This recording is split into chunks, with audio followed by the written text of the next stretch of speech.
Okay, today on the show, we have Jamie Herring from the Herring Homes team with At Properties in Chicago and actually the suburbs of Grays Lake. If you're not familiar with Jamie, let me tell you a little bit about her. Now, Jamie and the Herring Home team will walk you through the home buying and selling process with a friendly smile, a client-first approach, and the experience of a top-selling real estate team. Since her start in 2015, Jamie has sold, this is incredible, over 90 million in real estate, closing over 390 properties. That's in 5 years. The Herring Home Teams averages one home sold every 3 days and offers a seamless team experience from start to finish. Jamie and her team believe that their hustle and heart set them apart and focus on giving every client the highest quality service from start to finish. She primarily sells in Lake County, Illinois, with an At Properties office in downtown Grays Lake, but is also licensed in Wisconsin. She's been the top agent in Grays Lake since 2017, and she's been featured in Top Agent Magazine and placed on America's Best List for the last 3 years. She finished the second quarter of 2020 as the number 4 agent in Lake County. Now, please visit Jamie at her website, which is realtorjamie.com. That's realtorjamie.com. And also, please find her on Instagram, which is at Jamie Herring, which is Hering, and also on Facebook at Herring Homes. Herring Homes Jamie. Herring Homes, sorry. Jamie, welcome to the show. And by the way, all of her social links are also on her website, realtorjamie.com. Jamie, welcome to the show. Hi, thank you. Thanks for having me. We're really, really excited to have you. How I always like to start these interviews with, and you have had incredible success in a relatively short amount of time, which is beyond incredible. We're so excited that you're here, and we know how busy you are. But I would love to start all the way back at the beginning and sort of love to hear about how you got into real estate and maybe why and how you started, how you grew. Okay. Well, I started back in 2015. We had moved from Texas back to Illinois. I'm from Illinois originally. I grew up in Elk Grove. And then I told my husband, I said, I think I want to go into real estate.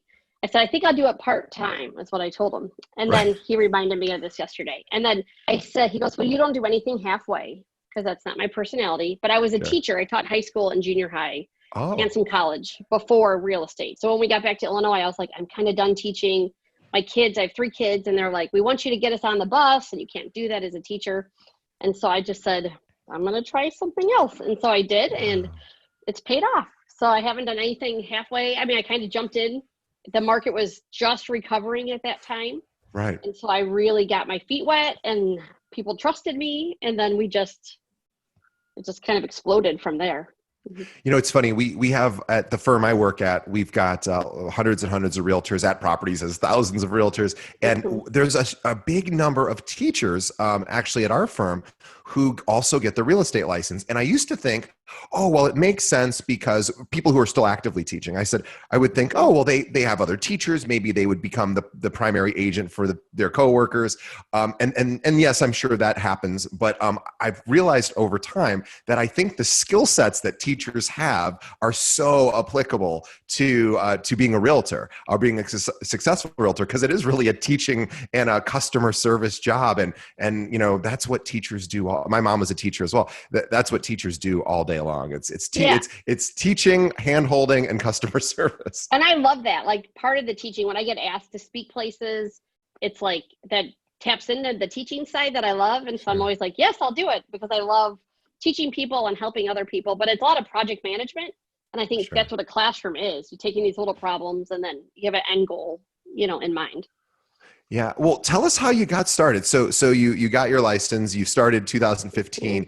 Can you remember back to like how you started drumming up business back then? Because you didn't have this background. It's not like it was in your family or in your sphere of influence. You grew up here, or Elk Grove Village, but then you were in Texas and came back. So I would imagine that would have been challenging to try to build a business like that. It was. I started with a small boutique brokerage that had just opened. So I think I was one of like the ground, kind of got the ground running, hit the ground running with that one.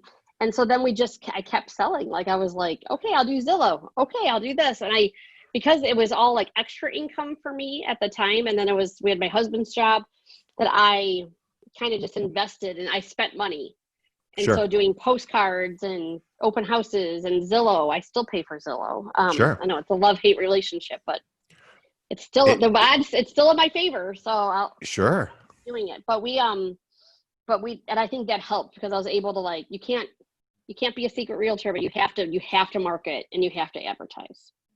Yeah, can we go back to postcards for a second, or Mhm. mailers? Because this is one of the big questions we get on the show, which is, I did it once, it didn't work, and it seems to be that there needs to be a consistency with those mailers. I'm curious on how you found success with doing that. So my mailers, I do a monthly mailer through Every Door Direct Mail to all of Grays Lake and then parts of Lindenhurst, which is Wow. just north of here. So I do Sure. that properties is great because then the marketing department helps design it. They do all the Yeah. drop ship. I just pay the money.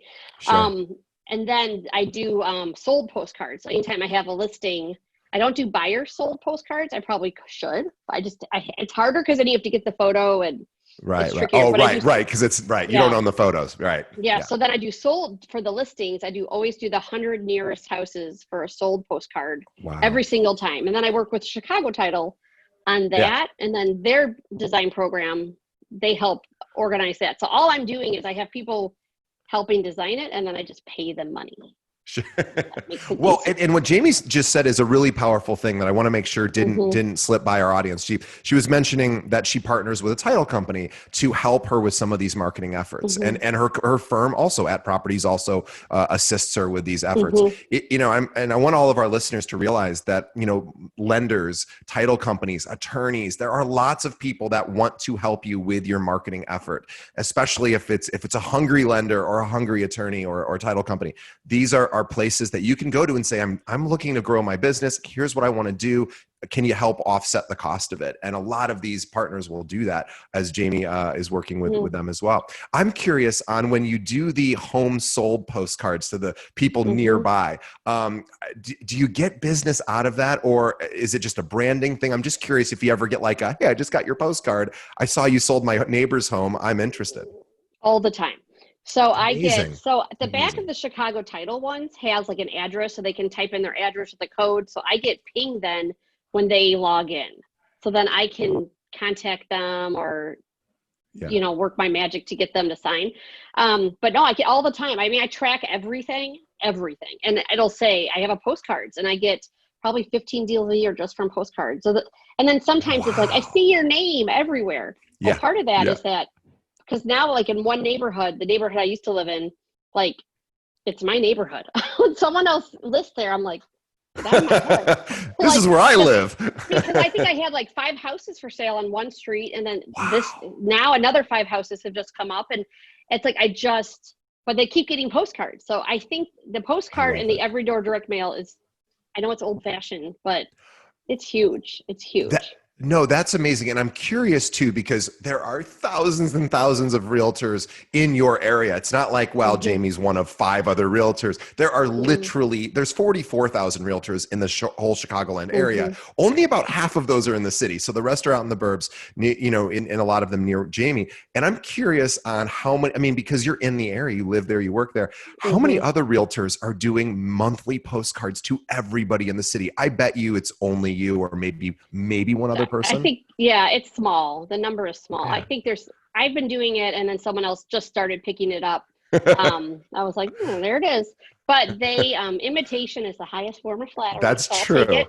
And but I do think it's it's a commitment. Like it's a Sure. commitment. I know App Properties helps us subsidize that. Sure. Chicago Title is just they help with the design, but not the cost. Oh, gotcha. But yeah, it's a commitment. But I I always look at my margins and I go, well, it's still in my favor. Like when the Yeah. scale tips, then I go, Yeah. all right, then maybe we give it up. But I haven't given it up yet because Well, and everyone just checks their mail, even if it's for every 3 seconds. They look for at it for three that's seconds right. and they put it down. So, And for 3 seconds, they mhm, see you and then they put it down, they throw it away, whatever. It doesn't mhm. matter. They saw you because everyone looks at a postcard before they throw it away. Yeah, No, I try everything just so like when yeah, I've done grocery carts. I have a billboard. Um, I do I'm I willing to love it. try. I'll try everything once. And sometimes you're like, not going to do that again. But Sure. the postcards have been consistent from the beginning. Boy, it's funny. It's always like the fundamentals that seem to kind of win the game, and a Mm-hmm. lot of times, yeah, it's just consistency and just Mm-hmm. every day I'm going to do this same sort of activities and trust Mm-hmm. that it'll be work out. And obviously, it's worked out well for you. At what time in your career, and you've been doing this, 5 or 6 years now, at what point were you like, okay, I need to build a team? Now it's time where we're doing so many deals that it was time to add people to help out. I think Allison, who is my oldest team member, she started with me in like 2017. Sure. And then we've had one other, and then think people kind of come and go. But I really like in Sure. the last year, once I moved to App Properties, like I was looking at my numbers, like 2017, 2018, it was kind of stagnant for me. Like I increased about 25%, but that wasn't enough. And so then when I moved to App Properties, just things have gone like bananas. Yeah. And so now I have 6 agents. My husband actually has joined my team, Oh, nice. and he left corporate world and now is on my team. So, Wow. so I have Wow. 6 agents and then an in-house stager and admin. Oh, let's talk staging for a second. Just simply because with we now being living in Instagram world, although that's probably been an Mm-hmm. old expression at this point, but we're used to seeing perfect, perfect food, perfect vacation shots, and now we click a button on our phone and everything, all of our pictures look perfect. As far as whether it's virtual staging or actual in-house staging, how important is that for you in your listings? Do you do that with every client, only some? What are It's your thoughts around key. that? Yeah. It's key. So I can tell you a story. I had a Yeah. house that didn't have a lot in it. There really wasn't anything to stage. And so when I hired Brandy, my in-house stager, she came in and we really we brought in so much stuff and just softened it up. I did virtual staging. I love box brownie. I did virtual staging in 3 rooms. And sometimes the sellers have to spend money too. Like they've had Sure. to get new appliances. They had to replace some carpet. But we finally have an offer yesterday. So that's been, I'm down to like my listings are like everything's selling. But staging, I think, is key. Like that's the first. And we had another client that Brandy went in and she said, "We're ready to go. Photos like in 2 days." And Brandy went in and went, "Well, I think all of this has to be cleared and this has to be cleared and Right. all of this." And she was like, "I thought I was ready, but I'm not ready." And part of that is just editing. It's not really staging as much as it's editing. Anything smaller than a basketball, I'm like, it's got to Yeah. go. Like Yeah. Yeah. it's all editing. Sure. Oh, that's so smart though. Sounds like you have just a lot of systems in place. You have systems for your marketing. You have systems for your team.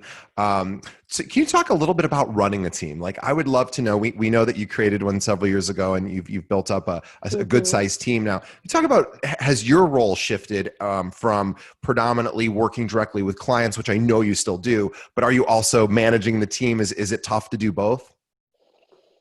Yeah, so I started with the buy. I don't work with buyers as much anymore. I mean, Sure. this year is maybe a little bit more of an exception if someone is directly from my SOI that they want me to work with them.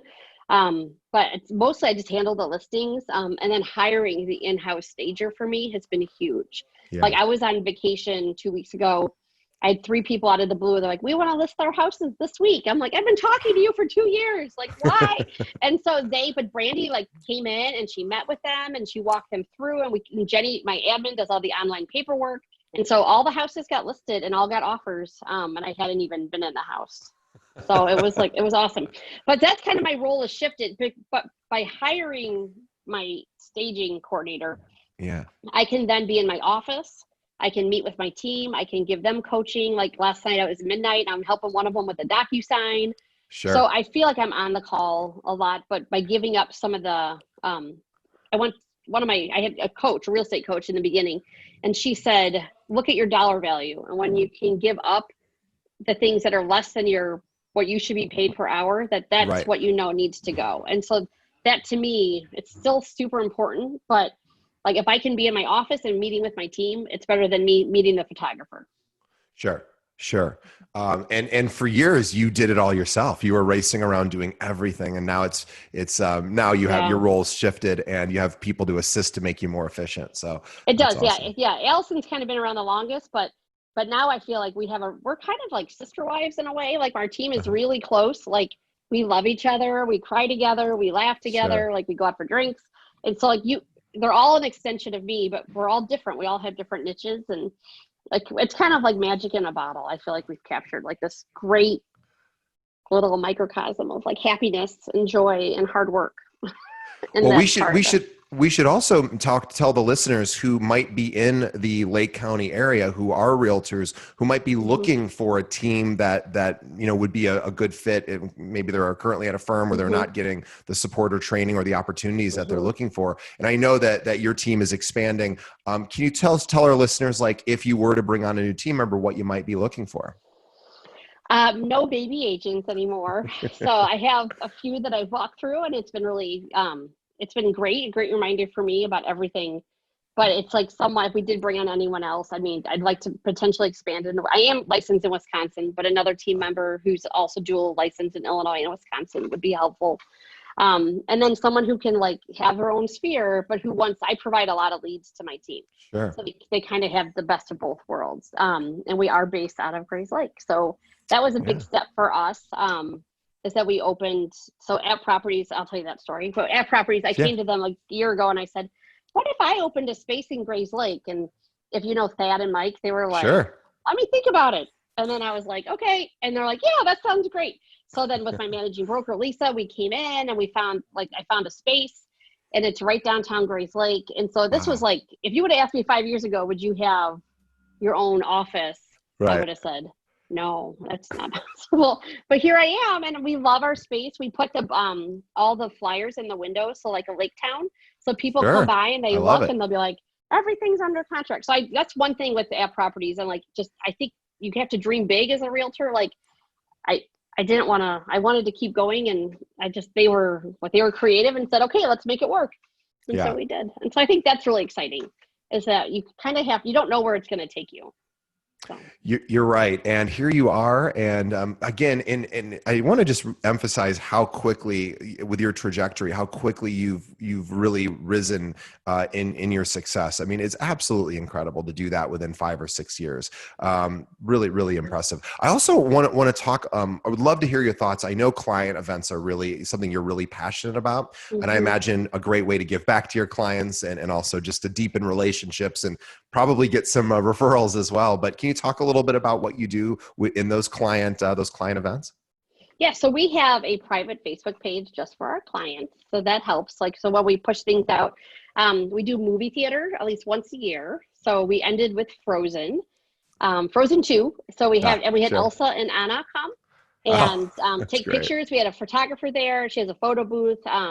So Angela came and did photos, and we just had like we give popcorn away. I usually pair with a lender. The lender I use a lot is Brent Kenyon, and we went and just had this great event. We've done that a couple times. We do ice cream. There's a local ice cream shop in Grays Lake called the Freeze, and so Okay. that's like we're looking at that for August, like where we'll buy all the ice cream just one night, and Yeah. then we'll have raffles and things from our, it's hard to, I don't like asking people to contribute things, but that's like the one time a year that I'm like, okay, you can donate something Yeah. Yeah. to, to reward our clients. And then we just do a raffle, but we try to do a lot of fun things. Like I have an idea, like I hear ideas all the time. I think realtors are great at stealing other people's ideas. Sure. And so there was a realtor in Texas that gave away pumpkins, and I went, what if I gave away watermelons and I pair with the farmer's market, or I give I away love it. corn? Like I love Marai corn. And if I, just for my client, rewards for them to come in, we just try to do a lot that has just to say thank you, and referrals come through that, but we want to be the realtor. We want them to say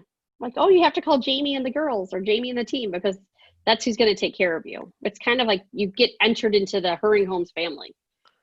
Yeah. Yeah, well, and it's working. I have an idea that you can steal, actually, Oh, from good. another at properties agent here in downtown, Grace Goro. She actually invited me to this event, and I went. This is years ago. She was on our show and then invited me, and so it was just down the street from where I live. So it was very easy for me to do this. But what she did, and I'll just share it with you and the Yeah. listeners as a great idea. So I think deep in most people's hearts, they have this suspicion or this feeling like, if I had more time, I'd donate, more to organizations I believe in, or I'd contribute more money, or whatever.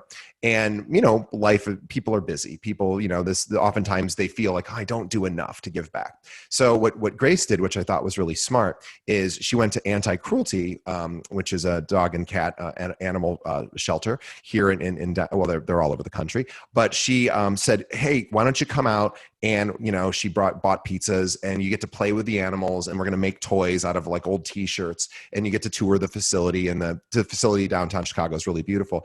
But it happened to be just down the street from me, and I love animals. I have a dog and a cat, and I said, of course, no brainer.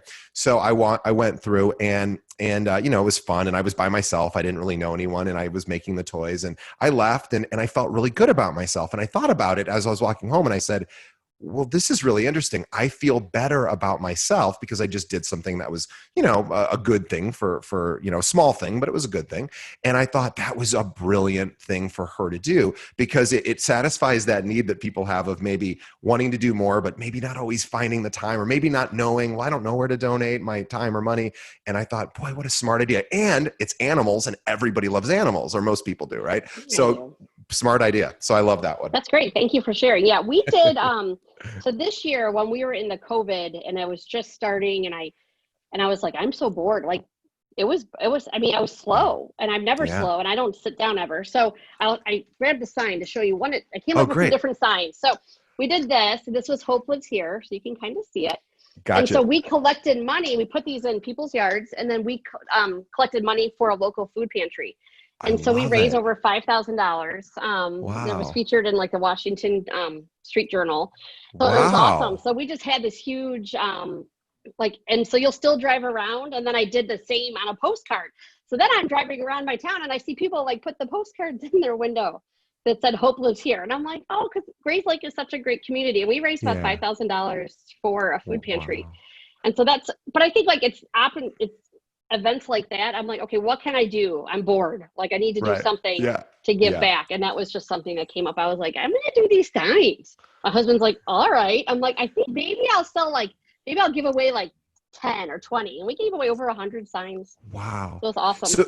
So did you reach out to homeowners and say, hey, can you put this in your yard? Or how did you guys get there? Or just put them in the yards? Or how did Word of mouth on Facebook. And then I had a Google Drive form, and they would just fill in the Google Drive form. And then we would go around and drop signs off and pick up food, or they would donate money, and then I would give that to the food pantry. So it was just amazing. It was one of those things where I was like, maybe I'll make like $100, and then it was like over 5,000. And then we did on one of the back of our postcards, we had it's kind of the tail end of it. We pushed it out on there as well. We had a few extra orders that way, and then that was great. Sometimes I feel like I'm really good at, like I said, I can come up with a big idea, and then you just need everyone to, like, together we're stronger, as a whole. So it was a great way for Grays Lake to give back. So you've seen agents, who start and struggle. You've seen agents like yourself. Obviously, you've watched your own success, and you've also seen other agents succeed. And I'm just curious. I know discipline and just doing the work is really, the main message. We've been doing this now almost 200 episodes, and there doesn't seem to be a secret formula to success in real estate. But I know, hustling is really important to you. And can you talk just a little bit about what that means to you? Yeah. Like, the hard work you're putting in. So I think last year I had a client, John, and he was like, I referred you to my neighbor. And he's like, but I want you to know, I referred you as a hustler. I don't mean that like in a bad way, like like a hustler, like you hustle. Like if you're going to do it, you do it. So my biggest tips are to answer your phone. Yeah. So that's like, you have to, I don't understand how people don't answer their phones. And so when I was I just volunteered at a church camp. And so when I was there, like I had on my phone, like, call my husband, here's his number. Like, and my husband, I came home, he goes, I'm exhausted. And Allison, last year we were on a cruise, so we had no phone service. And she was like, my phone never stopped ringing. And I'm like, but I try to answer like right away. Like, I feel like, because then tomorrow I have double everything to make. So I take calls all day long. Like, it's just part of my thing. So I try to like answer the phone, hustle really hard. Like if you say you're going to do something. But I know that I can't do it alone. Like there's no way we would be, if I didn't have a strong team in place, if I didn't have a good admin in place. And there's been, bumps, and you grow from that, but it's, I don't know. I just feel like you have to be, and we've been really like big on social media. And I think that's huge. Like you can't post once a day, once a week. Like it's multiple times a day. I had a viral video that had like 2.2 million views. Wow. It was just at a house that I didn't sell. It didn't sell with me. Went to a different agent. They lowered the price after a year and it sold. But it was just a video that my photographer took, and we had like 2.2 million views, and it's still racking up views. And I'm like, who knew? So sometimes it's like if you just are yourself and you're just authentic and you let people see, who you are, and humor goes a long way. Like, you Yeah. can't, I'm not this, I tell my team, I'm like, you have to play nice in the sandbox. You have to, like, I don't care if that agent, you want to rip their hair out, but like when you're on Right. the phone, you take their call, you treat them fairly, because you have to do what's in your client's best interest. Yeah, and playing nice is really, it's one of those things where, again, like you said, answering the phone, playing nice, these are all things that should be really obvious and almost not worth mentioning, because we should all be doing it anyway, except it is something worth mentioning because it's not always done. And this playing nice thing, I think, is so important. I am reasonably confident on a deal that, for my own property, that I am working on closing hopefully here in the next few days, or getting, it's under contract now, so I hope everything goes smooth.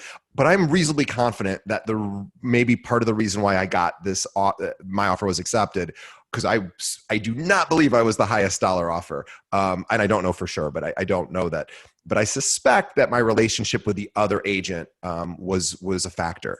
And I think that's a really important thing for us to realize, is we're not combatants. It is called a cooperative commission. It is supposed to be cooperative. That's a good point. And it's an important reminder that, sometimes you get, I don't want to say favors isn't the right thing, but we all want to do business with people we like. And I think it's a good reminder. And Jamie, you're obviously somebody who people like. And I imagine that's really important to you when you're working with other agents. Okay. Uh-oh. I think my speaker. No, you're good. Yeah, you're good. I can hear you just fine. No, but I think my headphones may have died. Well, you sound fine. Let me turn your volume. Oh, I just lost you. Is that better? Now you're there. Yeah, you sound great. Okay. It just died for me. Okay, so you can still hear me? Yeah. Okay, yeah, you're I great. just don't want you to have feedback. Okay. No. But one thing good. I do too that helps is that we send a thank you card after every transaction. So with a $5 Starbucks gift card. So we have, like, coffee is for closers.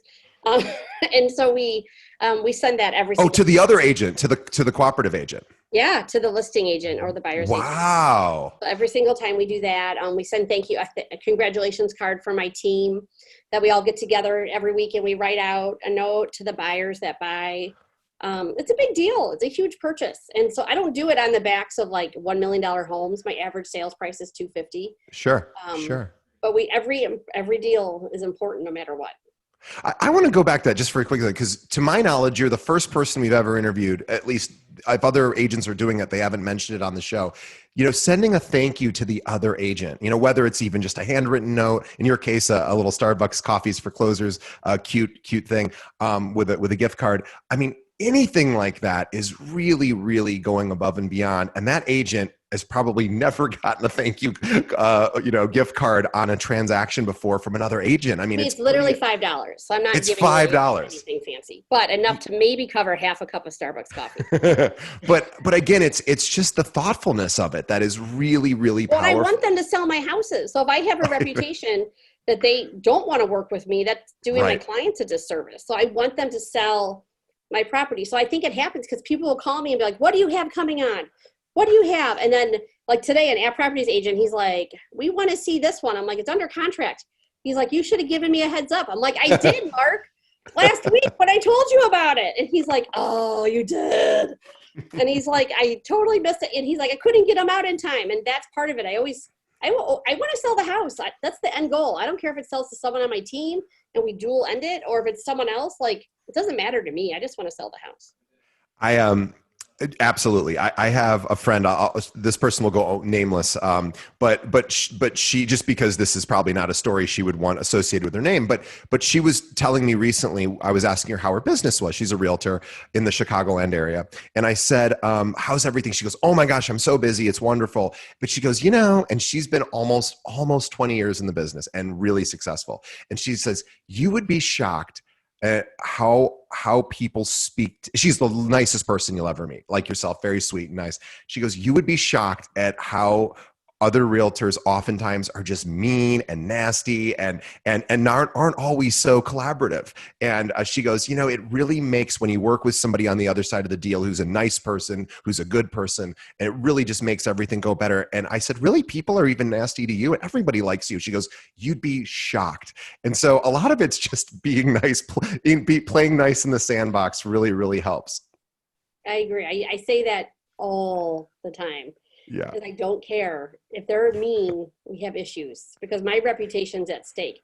And Right. if other agents tell me they have an issue with someone on my team, like I take that very seriously because they, you know, that's my reputation I've built up. $5 Starbucks gift card after $5 Starbucks gift card and thank you notes.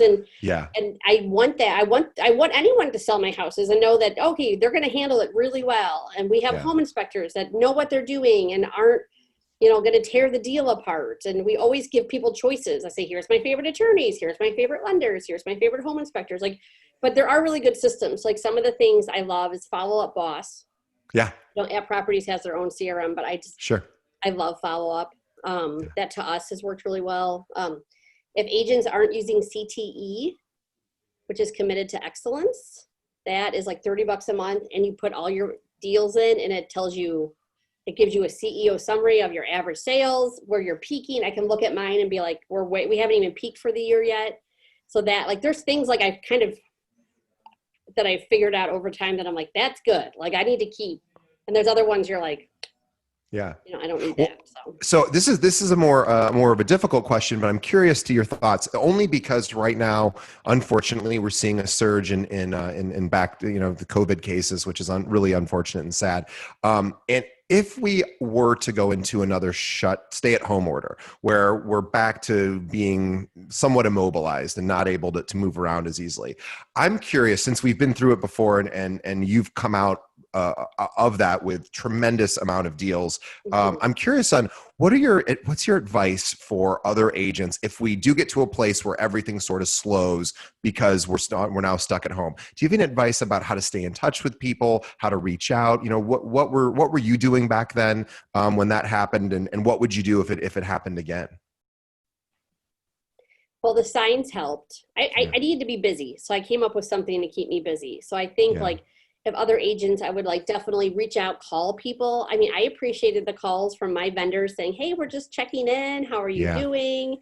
Did you get any PPP money? And so those calls just kind of kept me grounded. And I was like, wait, I did, I'm okay. And so so that helps. I think calling is huge. Texting, sending, and not just because you don't have deals doesn't mean you shouldn't be on Facebook. And so like finding things to share, doing live videos. I know another App Properties agent, Samantha Kilmaris, she did all about like Zurich. Like she walked around and interviewed people in like Zurich I during love that it. time. Yeah. So I think everyone has to kind of find their niche and like what to keep them busy. And also just, it keeps you public. It keeps you Right. that you're not just being stagnant. You may not be selling a lot. Like our first quarter was bad. Like, I don't know why, but our first quarter this year was the pits. And it was just everything closed in like April, like January, February, March, horrible. And Yeah. so they, and we just kind of were like, we pushed ourselves really hard to make those calls and to get out. And then COVID hit. And then we just were like, it was hard, you Yeah. know, but what's surprising for me in this COVID year is that, you know, the beginning of the year, I think Thad said, we expect 2020 to be like 2019. Mm-hmm. Nothing stellar. Sure. And we're ahead of last year. Yeah. And then and usually by last year we peaked in like April and then we went down and we had another peak in September. Like last year was like a double peak year. This year I'm looking at our scale. We haven't peaked yet for the year. So for my sellers, I'm like, sell your house. Like if you Now's think the you're going to time. sell your house, like Yeah. there's no inventory. Sell your house. Like you're going to get multiple offers. I can't tell every deal. I think in my last 10 deals have had multiple offers, almost. 9 Incredible. out of 10 have had, and that's in the last 2 weeks. Let's say they've all had multiple offers, and you get to pick. Then you get to pick Yeah. We had clients that we were working with for a long time, and Allison was working with them, and I think it talks about the relationships, and they were not the highest offer because we Sure. were told that. But you do everything you can. You write a letter. You do an escalation clause. They didn't. Took it as is. That's huge. Right. If you can take it as is, that's a huge thing. But escalation clauses, I'm seeing more and more of those. right now. It's hard. I mean, we just had 2 offers, both with ad agents who I love. And the first one said, oh, it's been 4. They haven't gotten 4 houses. And you're like, Wow. oh, you're like, but they're good. Like they're good people. Yeah. But they Yeah. didn't get this one because the other Yeah. people just came in a little bit more and had, Right.